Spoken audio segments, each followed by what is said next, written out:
میرا خیال ہے میں نے بات واضح کر دی ہے کہ پرسنل پراپرٹی کی نفی جو ہے اس کو قانونی شکل دی گئی ہے کمیونزم میں، اور اس کو قومی ملکیت قرار دیا گیا، بلکہ پہلے تو انتہا یہ تھی کہ آرٹیکلز آف یوز بھی پرسنل پراپرٹی نہیں ہو سکتے۔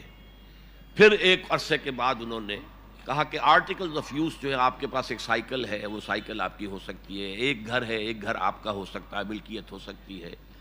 اس گھر میں اگر کوئی کچن گارڈن ہے، اس میں آپ نے کوئی سبزی بولی ہے تو آپ اپنے دروازے پر بیٹھ کے وہ سبزی بیچ سکتے ہیں، اس حد تک اجازت ہے، لیکن باقی کھیت کارخانے یہ سب کے سب جو ہے قومی ملکیت ہے۔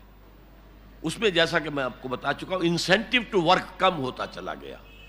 شروع میں تو ایک ریولوشنری زیل تھی، ایک نیا انقلاب ہم نے برپا کیا، نیا نظام لائے ہیں، وہ ریولوشنری زیل کچھ عرصے تک چلی ہے، لیکن وہ آہستہ آہستہ مدھم